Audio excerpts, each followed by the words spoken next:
Bom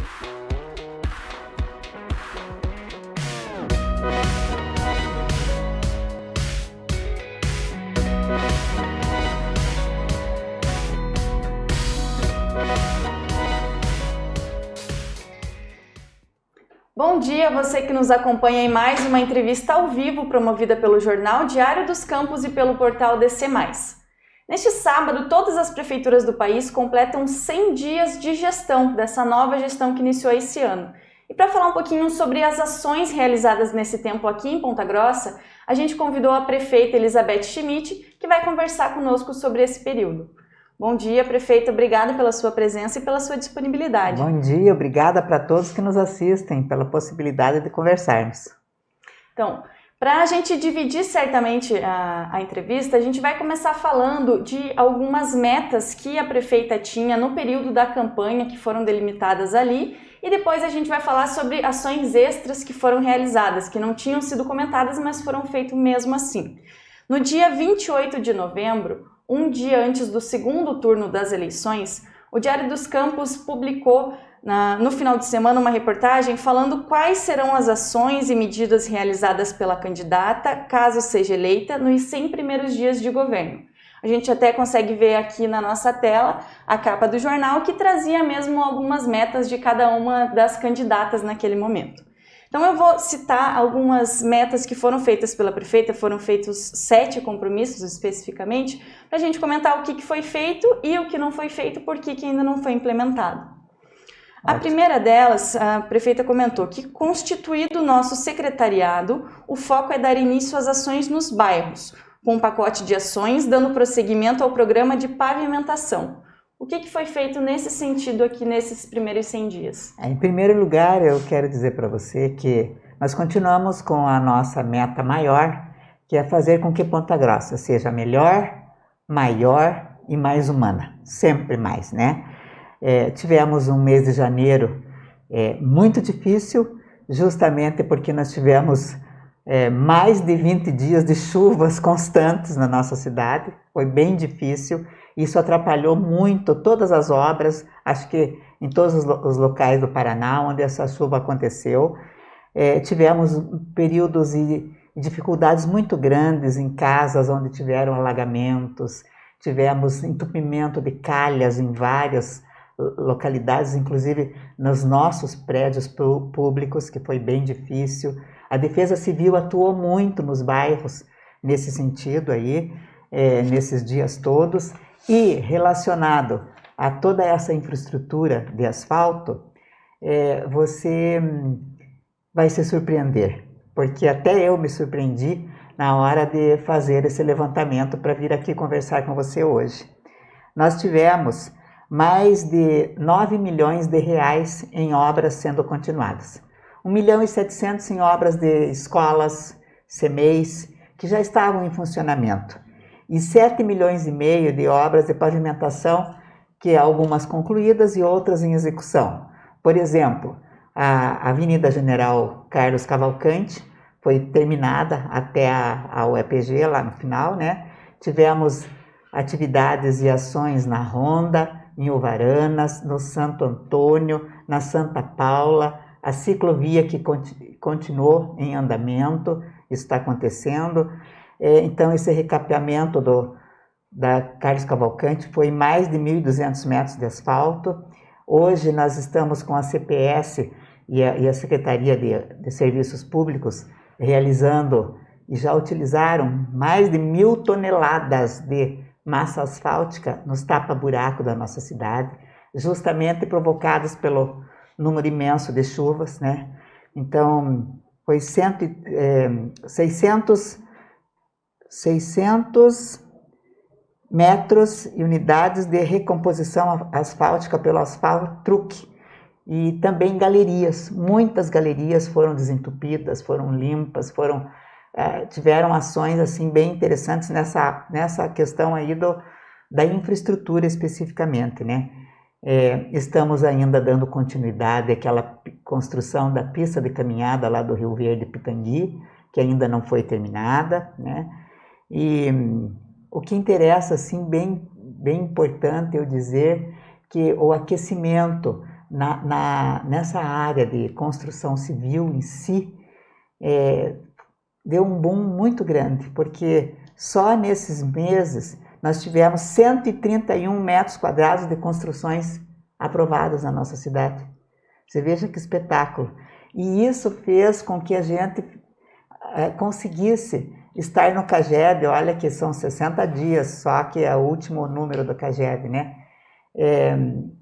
Por incrível que pareça, 19 empregos por dia foram gerados em Ponta Grossa, desde o primeiro dia até 30 dias atrás, em Ponta Grossa.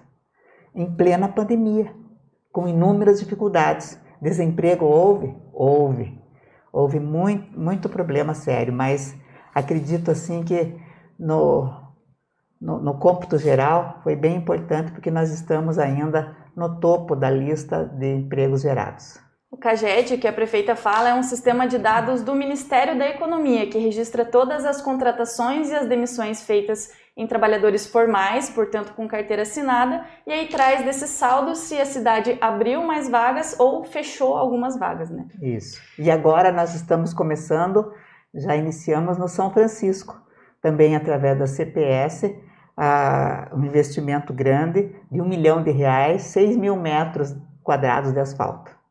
Prefeita, a gente recebeu um comentário agora aqui de um internauta que está acompanhando a gente, falando que o corredor da Vila Santana e o Jardim Barreto estão parados. O que deve ser feito em relação a essas obras? Nós temos mais algumas obras paradas, não é só essa. Eu sempre pauto pela realidade e pela verdade. Essa é uma verba que é do Finisa, que nós estamos aguardando desde o início do governo. A gente assinou a autorização lá para que a verba viesse da Caixa Econômica Federal. Ele está em trâmite ainda para complementar essa obra, e é por isso que esse dinheiro não veio ainda, é por isso que a obra está parada. Mas a partir do momento que acontecer a vinda dessa verba, a gente já vai dar continuidade. Uhum. Então, voltando às metas citadas naquela reportagem lá nas vésperas do segundo turno, uma outra promessa para os 100 primeiros dias de gestão era colocar o projeto CEP Cidadão em prática. Já toquei nesse assunto. O CEP Cidadão era uma vontade de nós fazermos com que as pessoas que ainda não têm o CEP e não tinha a chegada do correio na sua casa, houvesse essa possibilidade. Então, nós já estamos em tratativas com o Correio, e o Correio tem um projeto bem interessante que nós vamos estar junto com eles, aliados, para fazer isso acontecer, assim como a instalação de placas com os nomes de ruas, porque sem essas placas fica mais difícil. Então, o projeto já foi iniciado, sim, ainda não. Nós temos 4 anos para terminar isso, né? Mas já foi dado um pontapé inicial. Uhum. Continuando nas metas citadas pela então candidata ali às vésperas do segundo turno, estava a realizar as adequações necessárias para que os 5 superpostos estejam com atendimento ampliado até as 22 horas nos 100 primeiros dias de governo. Certo. Na verdade, a ideia é construir 5 superpostos. Por enquanto, nós temos 4 postos próximos aos terminais e que estão atendendo com certeza e especificamente o Covid, né? Porque nós estamos vivendo um período atípico. Confesso para todos os internautas aqui que nós esperávamos viver um pós-pandemia e na verdade veio uma nova pandemia muito mais forte, muito mais poderoso, muito mais difícil. Então a área da saúde realmente recebeu toda e a maior da nossa concentração, né? Graças a Deus nós conseguimos abrir a UPA Santana, que desafogou todos os outros locais da saúde e fez com que o atendimento, no geral, acontecesse. A UPA Santa Paula passou por problemas seríssimos durante esse período, porque o colapso da saúde aconteceu não só em Ponta Grossa, mas no Brasil, no Paraná também, né? Então as unidades, essas 4 unidades, elas estão atendendo também durante a semana, e a Egon Roscamp, que é na Santa Paula, está atendendo 24 horas também no sábado e no domingo, né, para esses casos respiratórios. A UPA Santana não atende esse tipo de caso, atende sim os outros casos como acidentes de trânsito, como brigas, confusões que acontecem, né, outros traumas. E por isso abriu a possibilidade do atendimento lá no pronto-socorro municipal antigo, que é o Hospital Amadeu Pupi, né? Onde nós estamos instalando e já recebemos alguns respiradores e monitores, graças a uma ação maravilhosa da comunidade, das nossas empresas, dos nossos empresários. Inclusive o Wilson faz parte dessa equipe, junto com a Priscila, com o Álvaro Scheffer, Bruno Costa e muitas outras pessoas se mobilizaram, e Ponta Grossa está recebendo hoje, inclusive eu vou sair daqui, nós estaremos recebendo mais monitores e equipamentos para que a gente possa estender esse atendimento para todas as pessoas, tanto na Santa Casa quanto lá no Hospital Amadeu Pupi. E nós, inclusive, abrimos a possibilidade de credenciarmos mais leitos lá na UPA Santa Paula e lá na Santa Casa, para o Covid especificamente junto ao Ministério da Saúde. Assim como fizemos uma renovação junto ao Ministério dos profissionais mais médicos, 7 profissionais que nós temos hoje por mais um ano, e habilitamos a cidade a disponibilização de 28 vagas junto ao Ministério da Saúde do programa Mais Médicos, para que a gente possa receber. Assim como entramos na Justiça solicitando a contratação dos médicos que não tenham a revalida. Ganhamos na Justiça, estamos em processo de contratação, porque a partir do momento que nós recebemos todos esses equipamentos, nós precisamos do quê? Precisamos de equipes médicas, que está muito difícil de se conseguir, né? Então, eu acredito que a questão atendimento, ela está acontecendo da forma como a gente pode. Eu fiz, inclusive, reuniões com todos os médicos, diretores de Ponta Grossa, de todos os hospitais, antes da gente definir. A gente teve um grande diálogo com todas as pessoas dessa cidade, representantes das pessoas, né?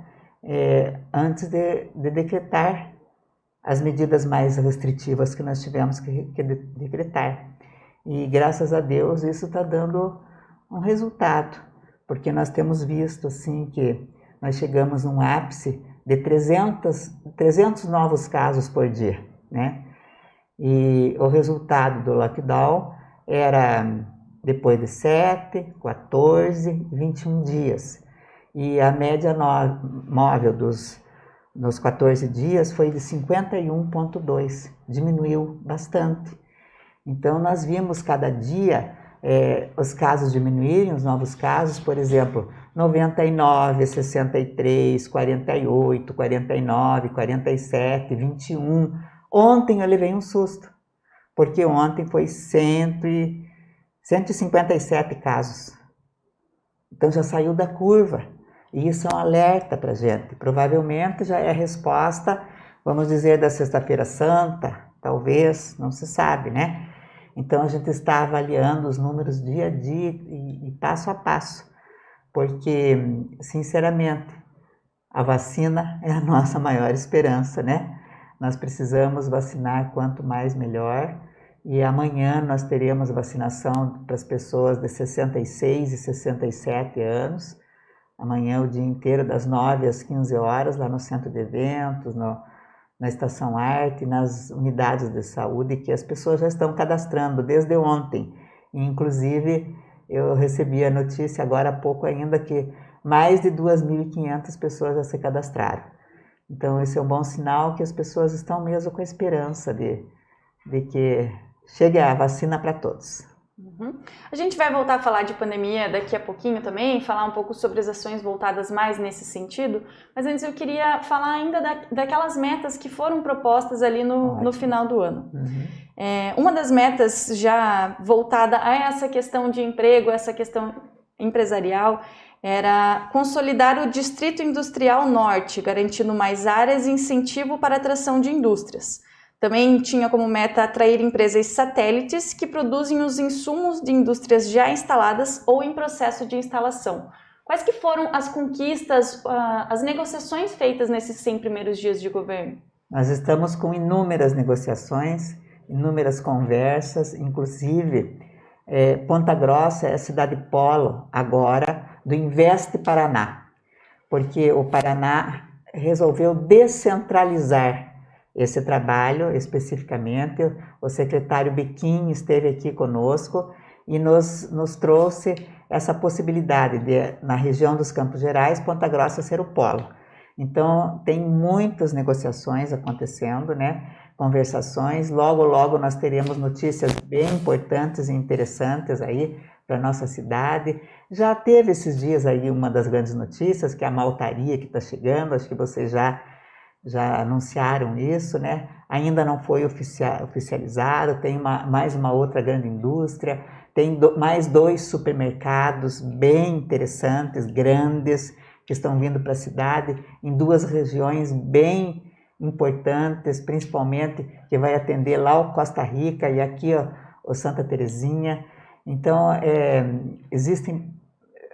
os caminhos já estão sendo trilhados para isso acontecer, sim, com certeza absoluta, porque é isso que faz com que a gente garanta o futuro das pessoas. Em relação especificamente ao Distrito Industrial Norte, agora as atenções estão voltadas para desenvolver a atividade industrial nessa área. Como que está sendo feita essa questão? A própria maltaria que vocês já anunciaram aqui é para estar lá, situada. Assim como mais uma outra grande indústria que está vindo, também será lá naquele local. Então nós teremos realmente que consolidar aí algo que a gente propôs. Com relação a essas concessões dos pedágios, existe lá em Brasília uma possibilidade de se dar sugestões e ideias para a mudança dos traçados naquilo que já eles propuseram, né? E nós mandamos, inclusive, o contorno norte, mudando o traçado do contorno norte, saindo aqui da Tetra Pak, por ali, né, da Cargill, e chegando aqui, indo para Carambeí. Então, eu acredito que isso vai facilitar e vai fortalecer muito essa questão aí do contorno norte. Uhum. E para finalizar, uma outra meta também que foi proposta ali às vésperas da eleição era garantir a ampliação da assistência através da Sala do Empreendedor e viabilizar a oferta de microcrédito em operações onde a prefeitura entra como avalista, aumentando as chances de aprovação do crédito. Inclusive, essa é uma das metas, uma das medidas que já está naquele pacote de medidas, né? E aí veja só o que nós já recebemos. Nós atendemos 9.500 pessoas na Sala do Empreendedor nesses meses, em 3 meses. Um show isso, né? É sinal que as pessoas realmente estão interessadas. E já recebemos 242 propostas de crédito do fomento. Já estão cadastradas, no valor de R$ 1.482.854,29. As pessoas estão procurando, estão fazendo propostas e, principalmente, aquilo que mais eu penso assim que é forte, né? Nós já fizemos a qualificação de 500 empresários, microempreendedor, em 3 meses. Para que eles estão se preparando, se qualificando para estar no mercado de trabalho. Nós fizemos o lançamento de um projeto, de uma plataforma de mentorias muito interessante, onde as pessoas são encaminhadas e designadas para aquilo que ela tem maior possibilidade de desenvolver o seu trabalho. Uhum. Então, finalizamos essas metas que tinham sido comentadas ali às vésperas das eleições e agora a gente começa a falar mesmo de outras ações que foram realizadas nesse período. Uma ação que ainda era uma promessa de campanha, mas não era garantida para os 100 primeiros dias, era a implantação do Vale Gás no Feira Verde, o projeto foi apresentado na semana passada junto a um pacote, né, com várias medidas econômicas aí para tentar mitigar os efeitos da pandemia. O que deve ser feito, como que deve funcionar esse programa, a partir de quando as pessoas vão poder usufruir dele? Pois é, o projeto Vale Gás, ele foi uma ideia, na minha opinião, assim, muito acertada. Na verdade, foi o resultado daquilo que eu, enquanto pessoa política, sempre recebi esse pedido. As pessoas, quando iam pedir alguma coisa, elas queriam gás. Então, a gente enxergando essa dificuldade que as famílias possuem, nós lançamos esse projeto lá na época da campanha e que muita gente não acreditou que ia acontecer. Mas é sério, é muito sério mesmo, e a troca do Vale Gás vai acontecer. Já temos a lei aprovada, como você bem disse, nós colocamos no pacote das 10 medidas já para ir junto nesse pacote a possibilidade de nós este ano aplicarmos e investirmos R$1 milhão em Vale Gás. E então ontem aconteceu inclusive uma live onde cada secretário dentro da sua área designou quais são os caminhos, quais são as datas, como é que isso vai acontecer. Então, através o Vale Gás no Feira Verde que vai funcionar, as pessoas vão trocar 1 quilo de material reciclável por um cupom, quando ele juntar 30, ele vai trocar por um Vale Gás, que ele vai buscar, ele vai telefonar, ele vai conseguir que chegue na sua casa da forma mais fácil que seja, né? Então, nós nós precisamos regulamentar a lei agora, porque a lei está sendo sancionada hoje. Foi um tempo recorde, que até aproveito aqui para agradecer à Câmara de Vereadores, porque nós lançamos as medidas, o pacote de medidas do Retoma Ponta Grossa no dia 30 de março, e no dia 8, que era ontem, a gente já pôde contar para a população como a gente vai fazer e o que fazer. Então foi em tempo recorde mesmo. Agradeço demais, porque nós precisávamos que algumas questões do pacote de medida fossem aprovadas pela Câmara. Eu tive a feliz ideia de mandar o pacote todo para a Câmara Legislativa, justamente para que a gente possa dividir essa grande responsabilidade e compartilhar essa possibilidade de atender a tantas pessoas nesse momento tão difícil, né?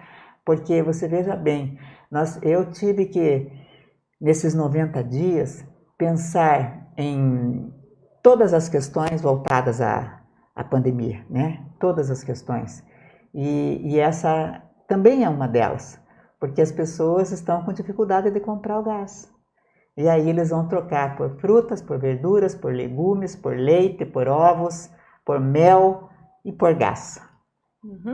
Agora, para a gente interagir um pouquinho aqui com os nossos internautas, a Elza Gelinski comentou da questão do transporte coletivo e a sua relação com a queda no número de casos.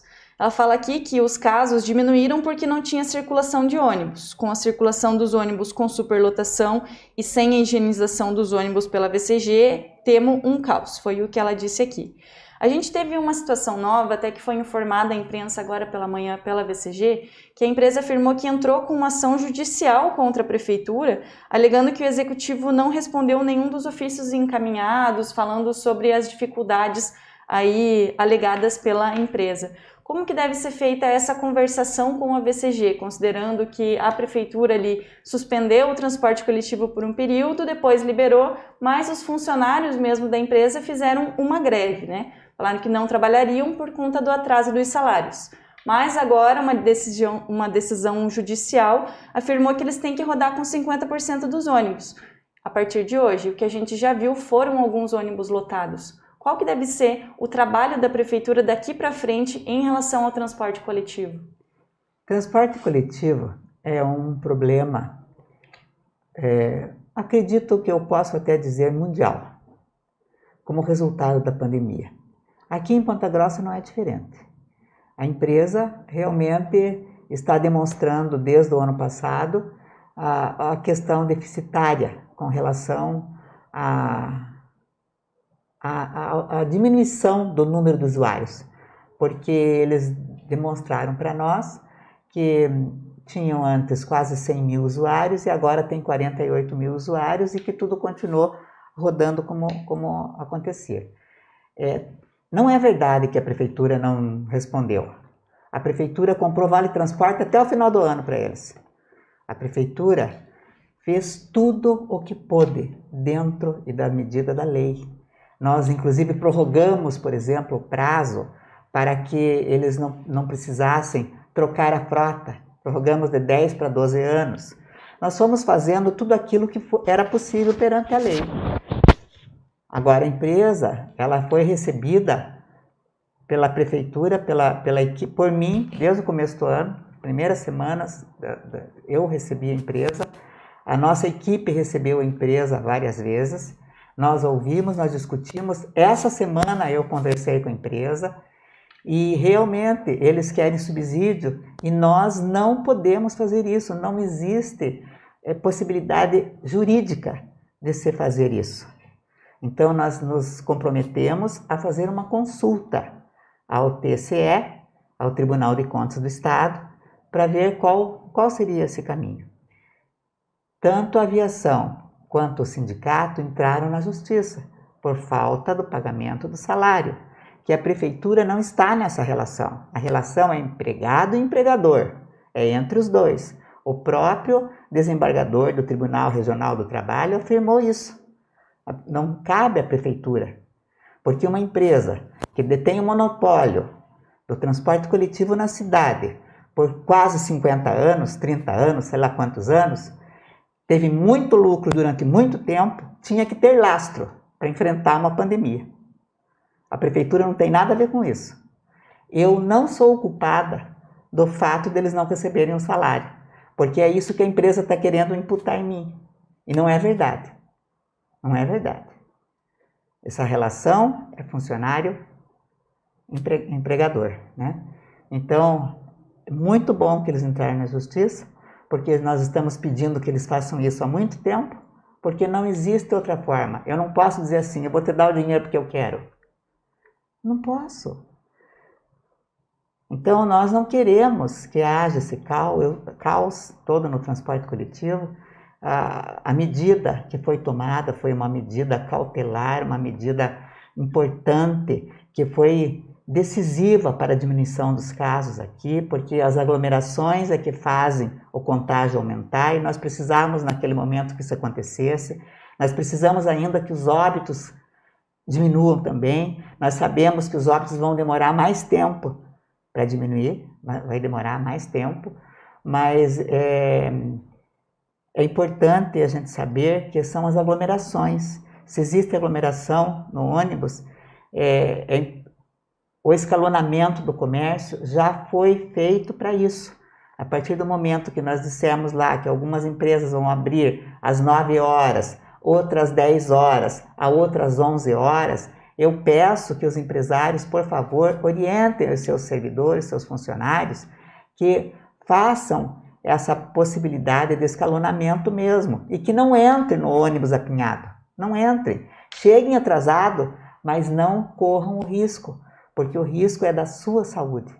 E aqueles empresários que puderem continuar fazendo aquele compartilhamento de carros, de pessoas, de colegas, um levando o outro, continuem fazendo, para que a gente evite problemas maiores e que a gente perca tudo aquilo que a gente conquistou até agora, que foi a diminuição dos números, né? A gente não quer que isso volte. É claro que existem intervenientes para isso. O atendimento que é feito está sendo o atendimento que a gente está tentando fazer, tudo isso que nós conversamos antes aqui, aumentar o número de leitos para atendimentos, mas eu recebi do Dr. Zanetti uma mensagem dizendo assim: parabéns, seu lockdown funcionou. Faz mais de um mês que nós não tínhamos nenhuma vaga, hoje nós temos 3. Isso há 4, 5 dias ele mandou para mim. Então, foi realmente operacional, teve resultado, está tendo resultados e nós não podemos voltar atrás. Então, a questão é séria mesmo, né? E eu penso que a internauta que mandou a mensagem aí, ela tem toda a razão e acho que é preciso evitar O escalonamento foi feito exatamente para isso. E daí, a partir do momento que eles entraram em greve, não aconteceu. Agora que a Justiça determinou os 50%, é importante ter muito cuidado. Falando em escalonamento do comércio, nessas outras medidas que foram instauradas, o decreto atual vence nesse domingo, no dia 11. Então, a partir de segunda, a gente deve ou contar com novas medidas ou ficar com tudo liberado. Qual que deve ser a decisão da prefeita e quando essa decisão deve ser anunciada? Hoje à tarde ainda nós teremos uma reunião do comitê para que a gente defina o que vai acontecer. A análise dos números vão ser realizadas, né? E provavelmente só vamos expedir esse novo decreto na segunda-feira, se tiver novo decreto. Ou melhor, pode até ser que tenha um decreto dizendo assim, continua tudo como está. Não sei ainda, né? É algo que até para mim é uma incógnita agora, porque não sou eu que decido. São todas as pessoas que fazem parte desse comitê, que é um conjunto de pessoas da área da saúde, da área da educação, da área da segurança, psicólogo, pessoas de todas as áreas que compõem o comitê para decidirmos, porque não é fácil decidir, porque às vezes as medidas não agradam a todas as pessoas. Eu fui uma das pessoas mais apedrejadas durante esses 3 meses, eu sei, eu tenho consciência disso, mas eu durmo com a consciência tranquila, porque eu sei que eu estou salvando vidas, porque o choro das pessoas que perderam os seus entes familiares, o choro das pessoas que queriam abrir o comércio, o choro das pessoas que querem que voltem às aulas, tudo isso chega até mim. Mas eu compartilho com uma grande equipe para poder decidir em prol da saúde e da vida. Prefeita, apesar de ainda ter essa reunião marcada para hoje de tarde, aí para definir as novas medidas, se terão novas medidas, há alguma restrição que já está garantida, que já foi decidido que deve continuar nos próximos dias para tentar aí controlar a pandemia? Não, ainda não. Nós temos que discutir ainda. Então a decisão mesmo deve sair apenas na segunda-feira? Apenas na segunda-feira. Uhum.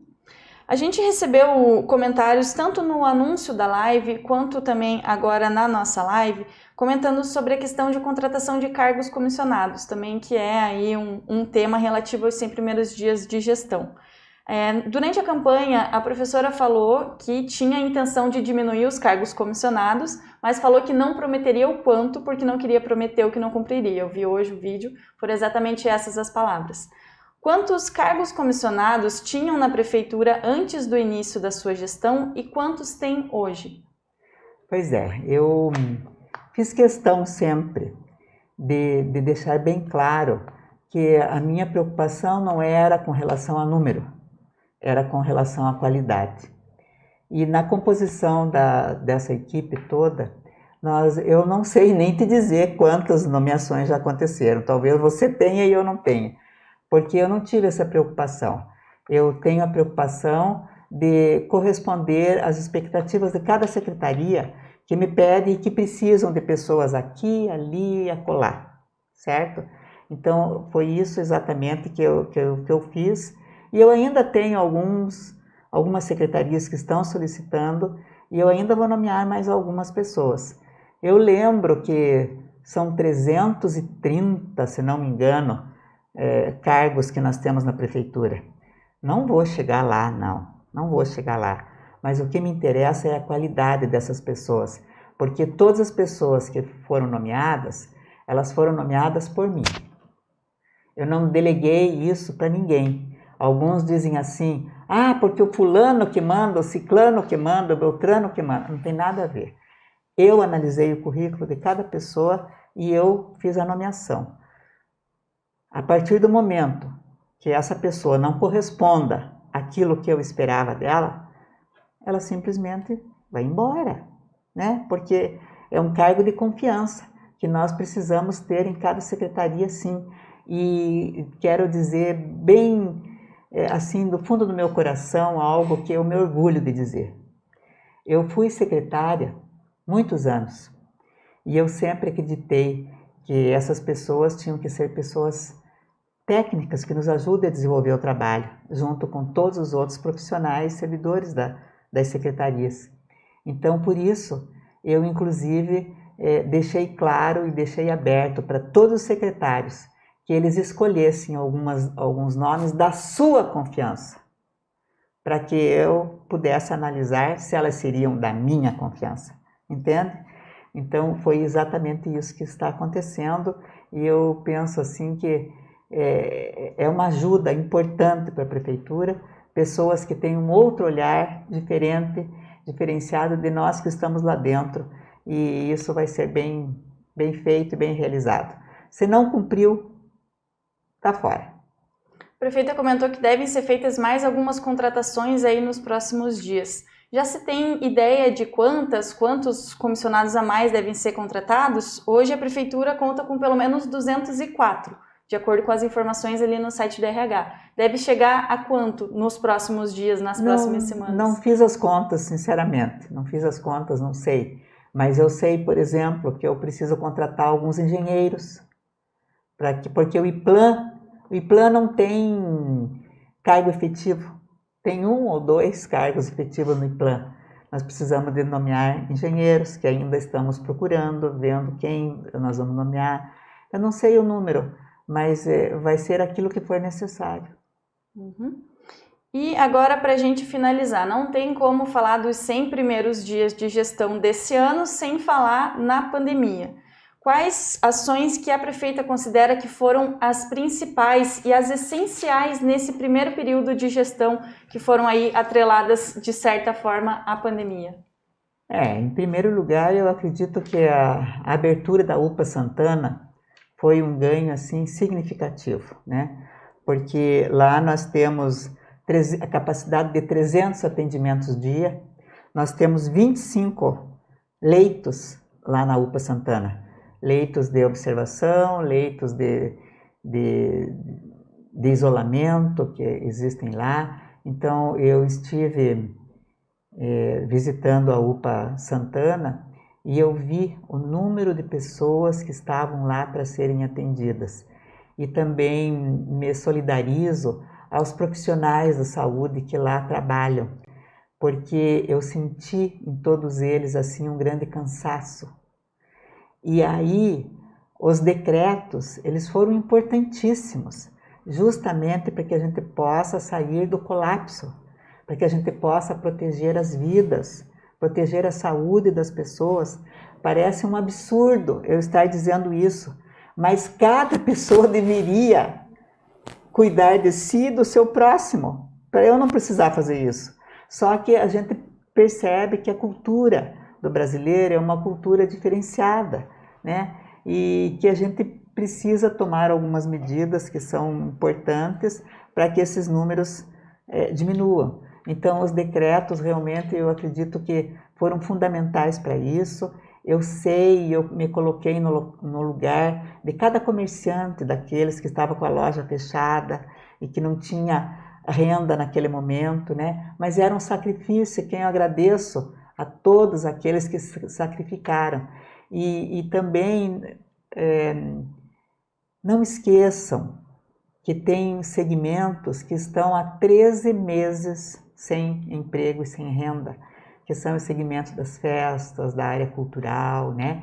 Então, nós fizemos, juntamente com o Conselho de Políticas Culturais, um projeto, por exemplo, que é um projeto sensacional, que se chama Cultura em Casa. Esse projeto, ele vai fazer premiações. Nós tínhamos e endereçamos R$250 mil para esse projeto, para a área da cultura, para os artistas.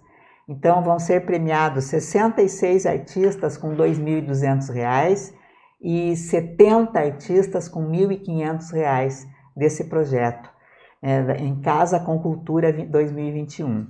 Nós fizemos um edital da Ocupa Cultura também, que é gravação em alguns locais de festas e de eventos, gravações onde vai ter remuneração da produção do evento e consequentemente, do evento em si, que vai ser passado na TV educativa, na TV do Turismo do Estado do Paraná também. Então, nós mandamos o nosso projeto de R$150 mil ao governo do Estado para essa área especificamente.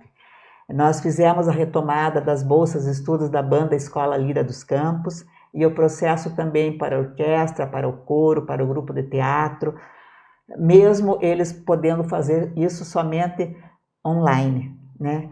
Fazer online, porque eles precisam disso. Então, criamos também, achei legal, sabe o quê? A Feira do Peixe digital e virtual foi um sucesso, venderam muito, foi bem legal, é renda, é emprego para aquele que perdeu, né?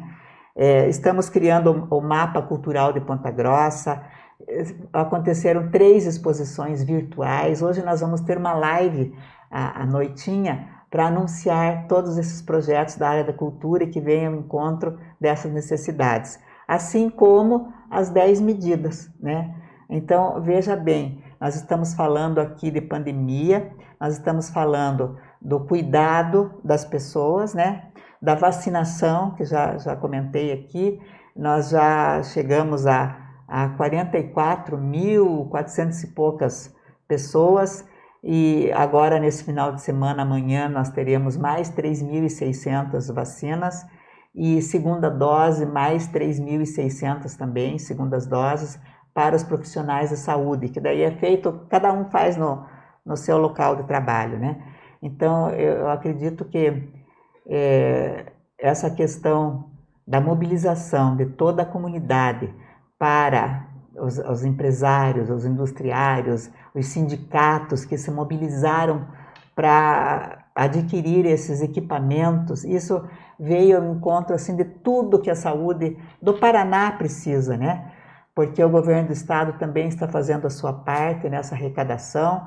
Nós fizemos aqui em Ponta Grossa, vamos entregar daqui a pouco para a Santa Casa também, vamos receber. Então, isso são ações assim primordiais e fundamentais para que a gente possa dar o atendimento necessário a quem está doente, né? A quem está precisando dessa vaga da UTI. Porque leitos clínicos e leitos de enfermaria até tem, mas a cepa veio tão forte, tão perigosa, que está atingindo pessoas jovens que ficam mais tempo no hospital e que então ocupam por mais tempo e daí não abre a vaga e nós precisamos responder a isso, né? Então a Santa Casa e o Hospital Amadeu Pupi vão estar atendendo mais 20 pessoas, né? 23 parece que são o total de equipamentos que nós recebemos. Então, como a prefeita comentou, está marcada agora para as 11 horas uma cerimônia de entrega de novos equipamentos hospitalares aqui para a cidade de Ponta Grossa, que foram doados por alguns empresários, algumas empresas aqui da cidade.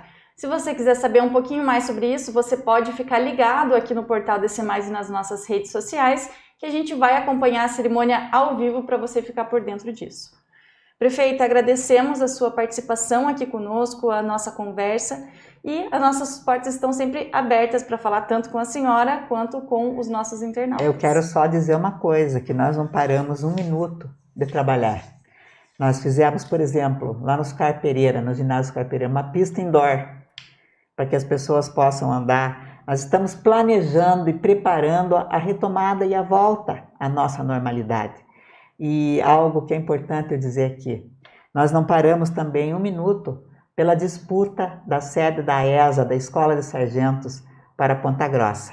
Então nós teremos e receberemos na terça-feira aqui o General Valença, com mais 3 generais engenheiros, generais ou oficiais engenheiros, porque eles vêm em loco analisar a nossa área aqui e nós estamos num rumo muito bom, muito importante, porque já está marcada a visita do novo general do Comando do Exército para o dia 26 de abril em Ponta Grossa. Então nós teremos boas notícias.